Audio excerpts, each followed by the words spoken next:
கிறிஸ்துவுக்குள் பிரியமானவர்களே, இந்த நாளுக்கான மாலை நேரம் அண்ணா அப்போஸ்தலனாகிய பவுல் ரோமருக்கு எழுதின நிருபம் 3ஆம் அதிகாரம் 6வது வசனம். ரோமர் 3:6, ரோமன்ஸ் 3:6. அப்படி சொல்லக்கூடாது. சொல்லக்கூடுமானால் தேவன் உலகத்தை நியாயம் தீர்ப்பது எப்படி? என்ன 5வது வசனத்தில் ஒரு கேள்வி கேட்டார், அதுக்கு பதில் சொல்றாரு. என்ன கேள்வி கேட்டாரு? நம்முடைய அநீதி தேவனுடைய நீதியை விளங்க பண்ணினா நம்ம என்ன சொல்லுவோம்? கோபாக்கினை செலுத்துகிற தேவன் அநீதராய் இருக்கிறார் என்று சொல்லாமா? என்ன, தேவன் உலகத்தை நியாயம் தீர்க்கக்கூடியவராக இருந்தால் இது எப்படி பண்ண முடியும்? அப்போ அப்படி சொல்லக்கூடாதே. எப்படி? ரொம்ப தெளிவாக சொல்லி கொடுக்குறாரு.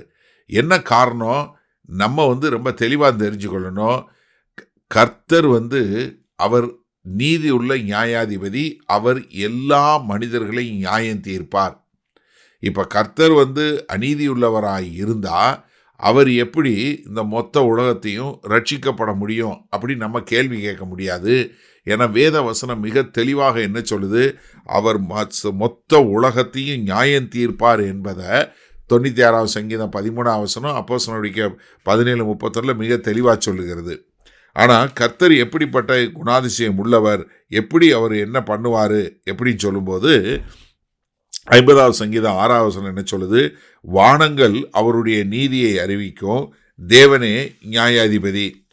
அதே போல் 58வது சங்கீதம் 11வது வசனம் சொல்லும்போது, அப்பொழுது மெய்யாய் நீதிமானுக்கு பலன் உண்டென்றும் மெய்யாய் பூமியிலே நியாயம் செய்கிற தேவன் உண்டென்றும் மனுஷன் சொல்லுவான். அதே மாதிரி 94வது சங்கீதத்தில் 2வது வசனம், பூமியின் நியாயாதிபதியே நீர் எழுந்து பெருமைக்காரருக்கு பதிலளியும். என்ன, தேவன்தான் பூமியினுடைய நியாயாதிபதி. அப்போ நம்ம என்ன பார்த்து கொள்ளணும்? கர்த்தருடைய நீதி என்பது அவருடைய குணாதிசயத்திற்கு அவசியமான ஒரு காரியம். அப்போ என்ன, இங்கே பவுல் என்ன சொல்கிறாரு? தேவனுடைய நியாய தீர்ப்பு என்பது ஒரு உண்மைத்தன்மை உள்ளது என்பதை நிரூபிக்கக்கூடியதாக. ஏன்னா கர்த்தர் பாவத்தை நிச்சயமாக தண்டிக்கணும். அது அவருடைய நீதித்தன்மையை, அவருடைய நீதியை வெளிக்காட்டு கொண்டு வரக்கூடியதாக இருந்தாலும் அவர் பாவத்தை தண்டித்து தான் தீரணும். அப்போ இங்கே நியாய தீர்ப்பு என்பது அவருடைய நீதியை உறுதி பண்ணுவதாக இருக்கிறது. ஏன்னா அவர் இது நம்ம அவருடைய குணாதிசயத்தில் எந்த விதமான ஒரு அசைவோ ஒரு காரியமோ கிடையாது. அவருடைய பரிசுத்த தன்மையில். அப்போ இங்கே என்ன சொல்ல கொடுக்குறாரு?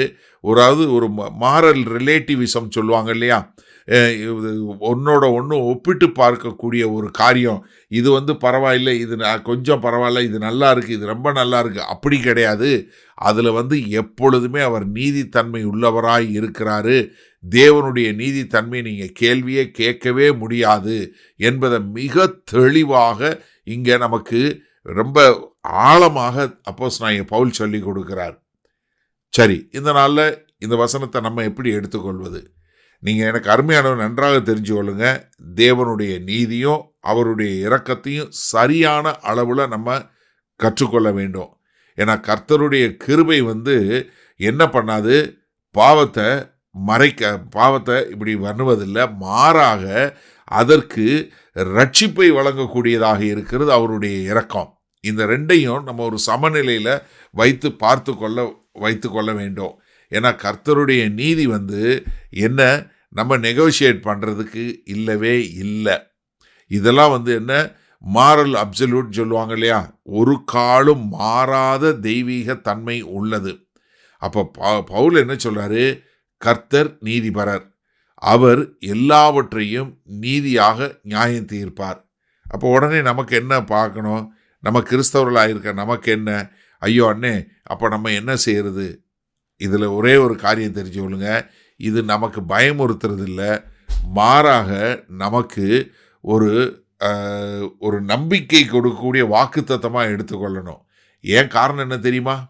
ஏன்னா அப்போ தான் இந்த உலகத்தில் பாவம் கடைசியாக எதுவும் சிரிக்க முடியாது. ஆனால் பாவம் தண்டிக்கப்படக்கூடியதாக, கர்த்தரால் தண்டிக்கப்படக்கூடியதாக இருக்கும். ஏன்னா நமக்கு இந்த பாவத்தில் இருந்து விடுதலை பண்ணுவதற்கு கர்த்தராகிய இயேசு கிறிஸ்து மூலமாய் நாம் ரட்சிப்பு பெறுறோம். அப்போ ஒரு பாவம் தண்டிக்கப்படாமல் இருக்கவே முடியாது. ஏன்னா அது கர்த்தருடைய குணாதிசயம், அவர் தண்டிப்பார். ஆனால் அந்த பாவத்தை, என்னுடைய பாவத்தை, கர்த்தராகிய இயேசு கிறிஸ்துவை விசுவாசிக்கிறவருடைய பாவம் எங்கே யார் மேலே போடப்பட்டது? கர்த்தராகிய இயேசு கிறிஸ்து மேலே தண்டிக்கப்பட்டது. நீங்களும் நானும் அதிலிருந்து விடுதலை பெற்றவங்களாக இருக்கோம்.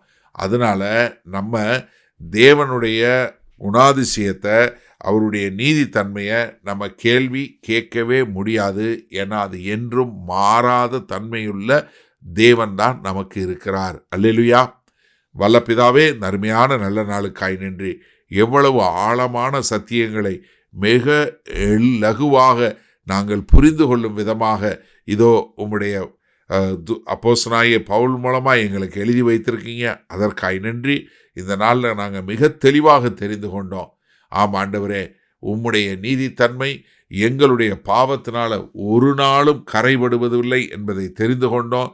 நீங்கள் நித்திய நீதிபரராய் இருப்பதற்காய் கோடான கோடி நன்றி செலுத்துகிறோம். மீட்பெரும் இரட்சகருமாகிய இயேசு கிறிஸ்துவின் மூலம் பிதாவே, ஆமேன். கர்த்தர் உங்களை ஆசீர்வதிப்பாராக. நாம் நாளை காலை தினசரி தியானத்தில் சந்திப்போம். Good night.